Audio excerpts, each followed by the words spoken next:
모두 함께 가장 밝은 미소로 옆 사람과 인사하시겠습니다. 우리 고백하시겠습니다. 우리 하나님은 전능하십니다. 고백하시겠습니다. 우리 하나님은 전능하십니다. 한 번 더 고백하시겠습니다. 전능하신 하나님께서 우리의 아버지가 되십니다. 전능하신 하나님께서 우리의 아버지가 되십니다. 감사합니다. 전능하신 하나님은 오늘 설교의 제목입니다. 그리고 전능하신 하나님께서 우리의 아버지가 되신다는 것이 오늘 설교의 주제이며 중심 내용입니다. 참고로 지난 시간의 내용을 정리해 보자면 하나님은 성부, 성자, 성령 하나님이십니다. 한 분 하나님이신데 각각 독립적인 위치에서 존재하십니다. 이 세 위격이 삼위일체 한 분 하나님이시고 이 삼위일체는 인간이 다 이해할 수 없는 것이라고 말씀드렸습니다. 나누어 드린 유인물을 보시면 삼위일체 옆에 가로 1번이 있는 것을 발견하실 수 있을 것입니다. 이것은 참고하실 내용 중에 좀 더 자세하게 부연 설명을 해놓은 것입니다. 이 본문의 가로 1번은 맨 아래쪽에 가로 1번과 연결이 됩니다. 참고해서 읽어주시면 감사하겠습니다. 다시 말씀으로 돌아가서 김독정 목사님은 그에 져서 사도신경 안 외워도 좋지만을 통하여서 삼위일체에 대하여 이렇게 설명하였습니다. 하나님이 삼위일체로 존재하신다고 성경은 말하니까 믿을 뿐입니다. 우리가 알 수 없는 것을 알 수 없다고 고백하는 것도 신앙의 한 모습입니다. 그렇습니다. 사람은 하나님을 다 이해할 수 없습니다. 그렇지만 그럼에도 불구하고 하나님의 자녀인 우리는 하나님을 알기에 힘써야 합니다. 사도신경은 성경을 통하여 특별히 계시해 주신 하나님, 성경을 특별 계시라고 합니다. 특별히 계시해 주신 하나님을 잘 설명하고 있습니다. 오늘 이 시간에는 이 사도신경을 나눔으로써 삼위일체 중 성부 하나님에 대해서 우리가 함께 연구하고 배워보고자 합니다. 사도신경 중에서 나는 전능하신 아버지 하나님 천지의 창조주를 믿습니다. 오늘 함께 다룰 내용입니다. 이것은 사도신경에서 가장 먼저 등장하며 성부 하나님에 대한 고백입니다. 성부 하나님은 어떤 분이실까요? 이 질문의 대답은 성경에 나와 있습니다.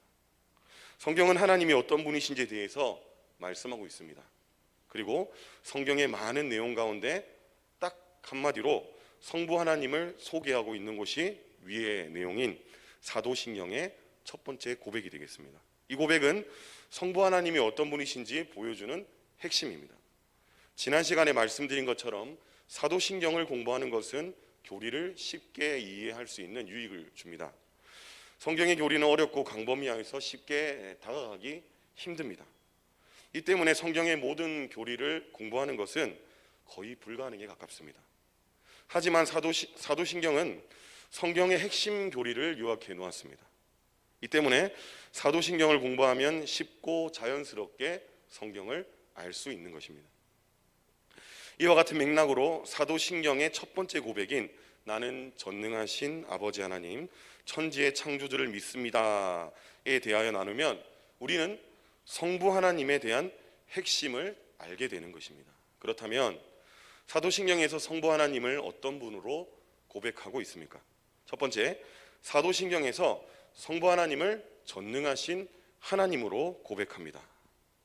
누군가를 소개해 주는 자리가 있습니다. 예를 들어서 중매가 있고 소개팅이 있을 것입니다. 그런데 그 자리에서 상대방의 관심을 이끌기 위해서 딱 한마디로 소개해 줄 사람을 표현하고자 합니다. 그렇다면 어떻게 해야 하겠습니까? 가장 핵심적이고 중요한 것을 말해야 할 것입니다. 사도신경은 하나님을 전능하신 분이라고 한 줄로 소개하고 있습니다. 하나님은 무엇이든지 하실 수 있는 분, 불가능이 없으신 분이라는 의미입니다. 거룩하신 하나님, 공의의 하나님, 사랑의 하나님 등의 하나님에 대한 수많은 묘사가 있습니다. 그런데 왜 전능하신 분을 가장 대표적으로 소개한 것일까요? 우리는 이것에 대해서 정확하게 알 수는 없습니다. 다만 모든 것을 종합하는 의미로 가장 핵심적인 것을 전능하신 분이라고 고백했다라는 것을 유추할 수 있습니다. 그리고 전능하신 하나님이라는 표현은 하나님께서 자신을 직접 소개하신 말이기도 합니다. 하나님께서 사람과 맺으신 언약을 친히 이루어 가실 때 전능하신 하나님이라고 말씀하셨습니다. 하나님께서 아브라함이 99세가 되었을 때 창세기 11장 1절을 보시면 오늘 함께 읽었습니다. 나는 전능한 하나님이다. 너는 내 앞에 행하여 완전하라 말씀하시며 나타나셨습니다. 요한계시록에서도 주 하나님이 가라사대 나는 알파와 오메가라. 이제도 있고 전에도 있었고 장차 올 자요 전능한 자라 하시더라. 요한계시록 1장 8절에 이렇게 말씀하셨습니다. 이처럼 하나님께서는 자신을 전능한 자라고 말씀하신 것은 하신 약속을 결국 이루시는 능력의 하나님이라는 뜻입니다.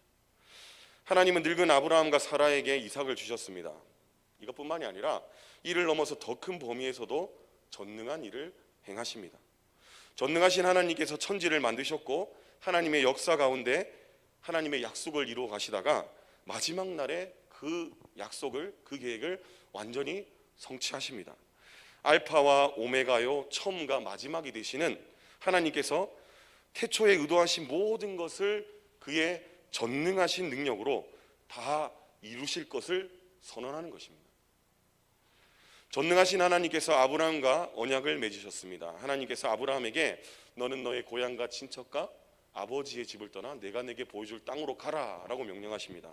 그리하면 내가 너로 큰 민족을 이루고 내게 복을 주겠다. 내 이름을 창대하겠다. 너는 복이 될 것이다 라고 말씀하십니다. 약속하십니다. 이 약속은 아브라함만의 것이 아니었습니다. 그의 육신의 자손의 번성만을 의미하지 않았던 것입니다. 아브라함은 이스라엘만의 육신적 아버지를 넘어서서 모든 민족의 영적 아버지가 되었습니다. 그렇게 될 것이라는 약속이었습니다. 아브라함의 계보를 통하여서 예수 그리스도께서 오십니다. 주 예수 그리스도를 믿는 모든 자들이 구원을 받게 될 것이다 라는 축복의 예언이었습니다. 이는 결국 전능하신 하나님께서 아브라함과 세우시고 태초에 계획하시고 의도하신 대로 주님께서 정하신 이 마지막 날 그 언약, 그의 백성들을 위하여서 하나님 나라를 회복하시겠다, 주님의 뜻을 성취하시겠다라는 선언이며 선포였던 것입니다. 에베소서 1장 10절에서 이것을 만물의 통일이라고 말합니다. 에베소 1장 10절에 하늘에 있는 것이나 땅에 있는 것이 다 그리스도 안에서 통일되게 하려 하십니다. 이는 모든 만물을 그리스도 안에서 통일하시겠다라는 의미입니다. 교회의 머리 되신 예수 그리스도께서 그의 몸된 교회를 사용하십니다. 모든 만물을 통일하시겠다. 모든 만물을 태초에 지으신 보시기에 좋았던 모습 그대로 회복시키시겠다는 의미인 것입니다. 전능하신 하나님께서 이 모든 것을 태초전부터 영원까지 주관하고 계신다는 의미입니다. 주 하나님이 가라사대 나는 알파와 오메가라. 이제도 있고 전에도 있었고 장차 올 자요 전능한 자라 하시더라. 바로 알파와 오메가 되시는 전능하신 하나님이 능력 안에서 이 모든 것을 이루어 가신다는 의미입니다. 그렇다면 하나님의 전능하심 앞에서 우리는 어떻게 살아가야 하겠습니까? 다시 창세기 11장 1절로 돌아가겠습니다. 나는 전능한 하나님이라 너는 내 앞에 행하여 완전하라. 하나님께서 아브라함에게 자신을 전능한 하나님이심을 말합니다. 아브라함도 하나님 앞에서 행하여 완전할 것을 명령하십니다. 하나님께서 아브라함에게 명령하신 걸로 보아 아브라함이 아직 무엇인가 부족하다는 것을 알 수 있습니다. 부족하기 때문에 이렇게 명령하신 것입니다. 하나님께서 아브라함에게 이렇게 말씀하신 이유가 무엇이겠습니까? 그것은 하나님의 전능하심을 믿지 못하는 아브라함을 책망하시기 위함입니다. 아브라함은 하나님의 약속을 기다리지 못하였습니다. 사라가 아닌 하갈을 통하여서 이스마엘을 얻었습니다. 그를 하나님께서 언약을 통해서 주신 아들인 줄로 착각하고 살았습니다. 그리고 아브라함은 99세에 하나님께서 자신에게 나타나시기까지 13년 동안 그두라를 첩으로 들여서 6명의 자녀를 더 낳았습니다. 아브라함은 전능하신 하나님을 온전히 신뢰하지 못하여서 사라를 통하여서 약속하신 후사를 얻는 것이 불가능하다고 생각했던 것입니다. 하나님께서는 이 잘못된 믿음을 책망하시며 너는 내 앞에서 행하여 완전하라 라고 꾸짖었던 것입니다. 즉 하나님께서는 우리가 무엇을 완벽하게 행하는 것을 원하시는 것이 아니라 전능하신 하나님을 온전히 믿고 신뢰하는 것을 원하신 것입니다. 아브라함에게 나는 전능한 하나님인데 너는 어찌하여 나를 신뢰하지 않았느냐라고 책망하시는 것입니다. 예를 들어서 우리가 기도에 대한 응답으로 A를 구합니다. 그런데 그것은 우리의 생각입니다. 아무리 결과가 우리가 결과를 A를 정해놓고 기도한다고 해도 주시는 분은 하나님이십니다. 전능하신 하나님께서 우리의 모든 것을 가장 잘 아시는 분입니다. 어쩌면 저와 여러분보다 더 정확하게 잘 아시는 분이십니다. 그렇기 때문에 우리에게 A가 필요하다면 A를 주십니다. 하지만 우리에게 B나 C, D 혹은 다른 것이 필요할 수 있습니다. 그래서 하나님께서 그것을 하나님의 뜻에 따라 허락하여 주시는 것입니다. 이는 우리가 이해할 수 없는 전능하신 하나님의 영역입니다. 우리가 해야 할 것은 그 앞에서 완전히 행하여 주님께서 주시는 것을 감사함으로 받는 것입니다. 즉 전능하신 하나님 앞에서 온전히 신뢰하는 것입니다. 주님께서 항상 가장 좋은 것으로 우리에게 주신다. 하나님은 전능하신 하나님이시며 우리 가운데 가장 귀하고 복된 것을 채워주시는 분이시다 라는 이 사실을 믿는 것입니다. 사랑하는 성도 여러분, 하나님은 전능하신 분이십니다. 전능하신 하나님께서 저와 여러분의 형편을 가장 잘 아십니다. 그 누구보다 가장 잘 아십니다. 그리고 지금도 여전히 우리를 위하여 일하고 계십니다. 언제나 주님의 뜻 안에서 우리에게 가장 좋은 것으로 채우시는 전능하신 하나님을 온전히 믿고 신뢰하시는 저와 여러분이 되시기를 바랍니다. 또 사도신경에서 성부 하나님을 어떤 분으로 고백하고 있습니까? 두 번째, 사도신경에서 성부 하나님을 천지의 창조주 하나님으로 고백합니다. 창조의 교리는 초대교회 시절부터 지금까지 많은 공격을 받았습니다. 이는 지난날의 헬라 철학가 영지주의자들로부터 파생된 수많은 이단들의 공격에서부터 현재 가학으로 둔답한 진화론에까지 이르게 된 것입니다. 그러나 사도신경은 이들에 대항하고 있습니다. 우리가 믿는 하나님이 바로 이 세상의 창조주시라는 것을 분명하게 선포하고 있습니다. 전능하신 하나님께서 우리를 위하여 대표적으로 하신 일이 창조인 것을 고백하고 있다는 것입니다. 이것은 성경의 제일 첫 부분에 나오는 가장 분명한 성경의 가르침입니다. 물론 하나님께서 심판도 행하시고 구속도 행하셨고 성령을 통해 중생케 하시는 귀한 사역도 하셨습니다. 그러나 창조의 사역이야말로 전능하신 성부 하나님께서 어떤 분이신지를 가장 잘 나타내주는 대목이라 할 수 있는 것입니다. 따라서 창조를 거부하는 것은 하나님에 대한 인간의 독립을 선언하는 것입니다. 죄에 대한 출발점입니다. 이러한 사실 때문에 창조의 교리는 항상 많은 공격을 받아왔던 것입니다. 히브리서 11장 3절입니다. 믿음으로 모든 세계가 하나님의 말씀으로 지어진 줄을 우리가 아나니 보이는 것은 나타난 것으로 말미암아 된 것이 아니니라. 오늘날 일반 과학자들이 성경이 틀렸다는 증거를 과학으로 증명하려 합니다. 이에 대하여 창조 과학자들도 생겨났습니다. 창조를 과학적으로 진실이다, 거짓이다를 증명하려는 시도입니다. 하지만 창조는 과학으로 증명되어서 과학자들이 인정해 줄 때 사실로 확정되는 것이 아닙니다. 일반 과학자들이나 창조 과학자들이나 전능하신 창조주 앞에서 좀 더 겸손해질 필요가 있다는 것입니다. 히브리서 11장 3절의 말씀처럼 우리는 믿음으로 모든 세계가 하나님의 말씀으로 지어진 것을 받아들여야 합니다. 과학으로 받아들이는 것이 아니라는 것입니다. 보이는 것은 나타난 것으로 말미암아 된 것이 아니라는 말씀처럼 이 세상은 보이는 것 외에, 우리가 볼 수 있는 것 외에 보지 못하는 세계가 있다는 것을 우리는 믿어야 합니다. 이것은 하나님을 믿는 사람만이 받아들일 수 있는 진리입니다. 하나님을 믿기 때문에 우리는 하나님이 천지를 창조하셨다는 것도 믿을 수 있게 되는 것입니다. 태초에 하나님이 천지를 창조하셨다는 사실은 풀은 마르고 꽃은 시들지라도 영원토록 변함없는 전능하신 하나님의 말씀인 것입니다.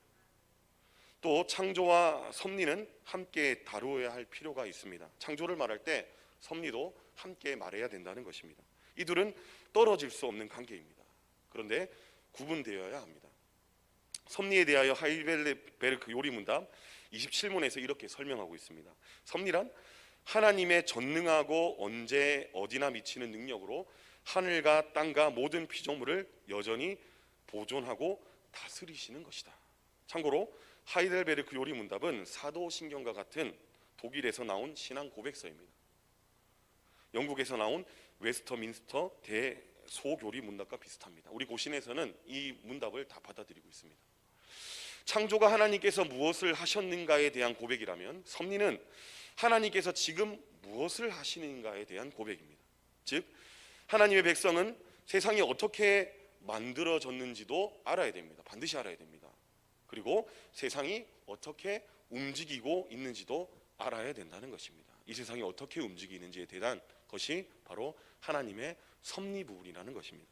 이상한 말로 들리시겠지만 그리스도인들 중에서 창조를 믿지만 그런 사람들은 많습니다. 하지만 섭리를 믿는 자들은 그렇게 많지 않습니다. 그것은 악의 존재 때문일 것입니다. 자신에게 닥쳐온 고난과 어려움 때문일 것입니다. 하나님께서 섭리로 다스리신다면 악이 존재하는 곳이 있을 수 없다. 나에게 닥쳐온 이 고난이 이해되지 않는다. 하나님의 손길이 미치지 않는 곳을 생각할 수 없기 때문입니다. 그런데 어떤 이들은 이 세상에 우연에 의해서 움직인다고 주장하기도 하고, 그리고 어떤 이들은 우리의 조상들의 죄악 때문에 우리가 지금 이 땅에서 고난을 당한다라고 말하기도 합니다. 그리고 철학자들은 운명을 이야기하며 세상은 이것에 의하여서 정해진 대로 가게 되어 있다라고 주장합니다. 모든 것이 하나님의 섭리를 거부하는 것입니다. 이는 하나님을 우리에게 복만 내리셔야 하는 분이라고 착각하고 살기 때문입니다. 그러나 하나님께서 복과 하를 모두 주관하십니다. 요셉을 보십시오. 바울을 보십시오. 그리고 우리를 구원하신 예수 그리스도를 바라보십시오. 이 내용은 시간 관계상 제가 설명드리지 않겠습니다. 예수 그리스도께서 간략하게 설명드리자면 그가 하나님의 섭리 안에서 우리가 생각하는 대로 복만 받아야 했다면 그는 십자가에 달리시지 않았을 것입니다. 우리를 위해서 고난당하지도 않으셨고 대신 죽어오시지도 않았을 겁니다. 하지만 그렇게 된다면 십자가를 통한 우리의 대속의 은혜가 사실상 불가능하게 됩니다. 그리고 십자가의 죽으심을 통한 부활의 능력이 불가능하게 된다는 것입니다. 예수 그리스도께서 이해되지 않는 고난과 핍박을 당하셨습니다.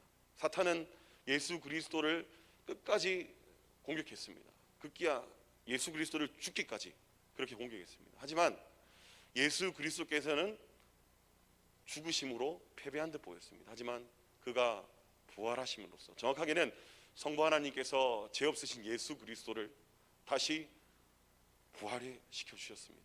죄 없고 의인이신 그를 죽음의 사망의 권세에서 가만두지 않으셨다는 것입니다. 예수 그리스도는 그의 의로 하나님께 의롭다 하심을 인정받아서 다시 살게 되신 것입니다. 그 때문에 그를 믿는 저와 여러분, 이 세상 모든 자들이 다 구원을 얻게 되는 은혜를 누리게 된 것입니다. 그렇다면 하나님의 섭리 가운데 이 복을 제한 화가 하나님의 뜻이 아니라고 우리는 부정할 수 있겠습니까? 그렇지 않다는 것입니다. 섭리란 하나님의 전능하고 언제 어디서나 미치는 능력으로 하늘과 땅 모든 피조물을 여전히 보호하고 다스리신다는 것을 고백하는 것이라 했습니다. 전능하신 창조주 하나님께서 그가 창조하신 모든 것에 자신의 기쁘신 뜻을 위하여서 역사하심을 믿는 것입니다. 식물이나 동물을 먹이실 때에 정해놓으신 자연 법칙을 통하여서 역사하십니다. 그리고 우리를 돌보실 때 우리에게 주신 자유의지를 통하여서 또한 하나님께서 일하십니다. 그 결과 이 세상에는 좋은 일뿐만 아니라 인간의 이론으로, 이성으로 이해될 수 없는 일들이 생겨납니다. 우리가 바라는 일만 생겨나는 것이 아니라 그렇지 않은 일도 생겨난다는 것입니다. 하지만 우리가 반드시 기억해야 될 것은 이 모든 것에 뭐가 있다는 것입니까? 하나님의 선하신 뜻이 함께하고 있다는 것을 기억해야 됩니다. 이것을 믿는 것이 전능하신 하나님의 섭리에 대한 우리의 신앙 고백인 것입니다. 사랑하는 성도 여러분, 전능하신 하나님을 믿는 성도는 어떠한 상황 속에서도 신실하신 하나님의 그 섭리를 붙들고 살아갈 수 있습니다. 확실하고 분명한 것은 그 어떤 역경과 고난도 하나님의 사랑에서 우리를 끊을 수 없다는 것입니다. 창조주 되시는 그의 섭리로 모든 만물을 보호하고 계십니다. 이 세상 만물을 만드신 분께서 이 세상 만물을 모두 보존하고 보호하시고 운영한다는 것입니다. 그것은 당연한 이치입니다.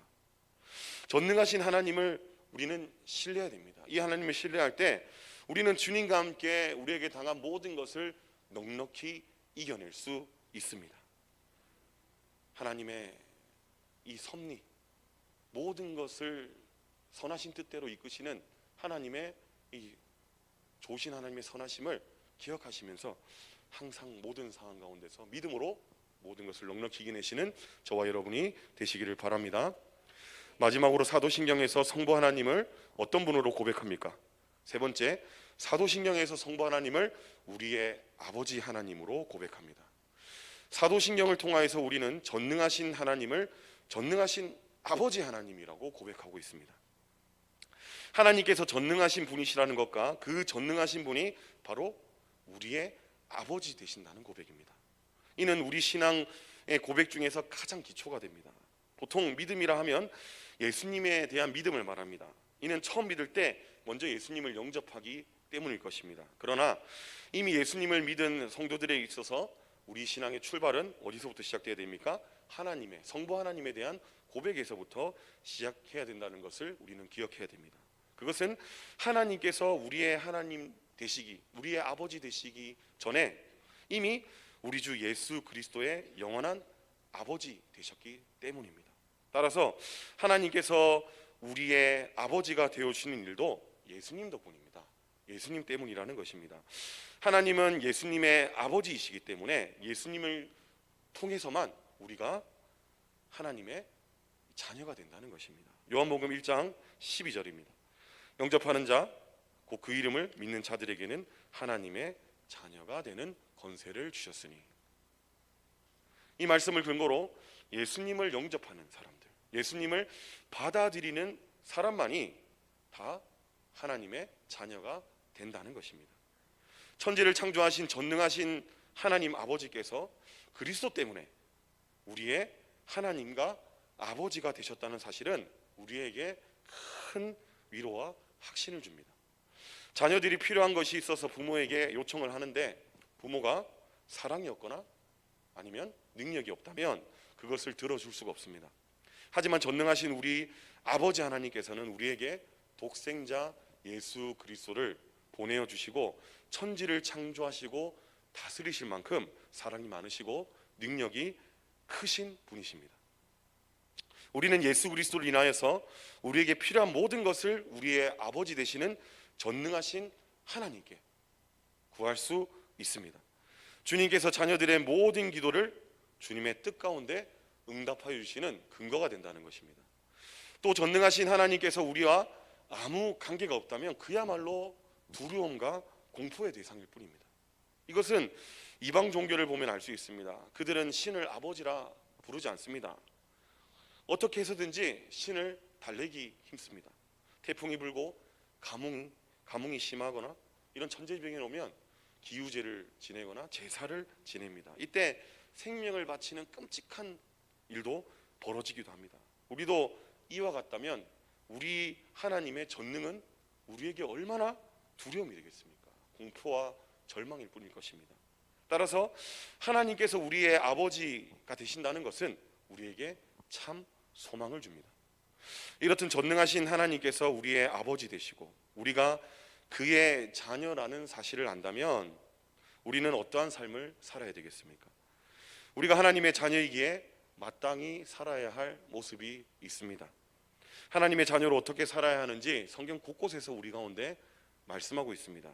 한 곳만 살펴보자면 에베소서 5장 8절에서 9절 말씀입니다. 너희가 전에는 어둠이더니 이제는 주 안에서 빛이라 빛의 자녀들처럼 행하라.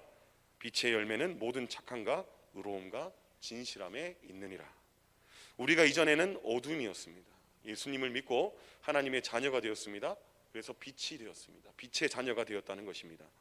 세상에 아무리 적당히 나쁜 짓을 하고 의롭지 못한 행동을 하고 거짓말도 좀 할 줄 알아야 성공하는 인생을 살 수 있다라는 달콤한 유혹을 해도 우리는 더 이상 빛의 자녀이기 때문에 그렇게 살아갈 수 없다는 것입니다.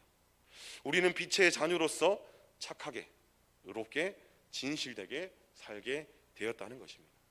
사랑하는 성도 여러분, 전능하신 하나님께서 우리의 아버지 되시고 우리는 그분의 자녀입니다.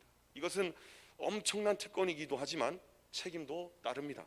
그러나 하나님의 자녀라는 무게를 감당하며 우리가 살아간다면 전능하신 하나님께서 주시는 크신 은혜와 복을 누리게 됩니다. 이러한 빛의 자녀의 삶으로 우리의 아버지 하나님을 기쁘게 해드리는 저와 여러분이 되시기를 바랍니다. 전능하신 하나님께서 천지를 창조하셨고 그의 섭리로 영원히 이 세상 모든 만물을 보존하고 다스리십니다. 이러한 하나님께서 예수 그리스도를 통하여서 우리의 아버지가 되십니다. 이 전능하신 성부 하나님을 온전히 신뢰하시면서 그의 자녀로서 그의 사랑과 축복을 충만히 누리며 살아가시는 저와 여러분이 되시기를 바랍니다. 함께 기도 드리시겠습니다.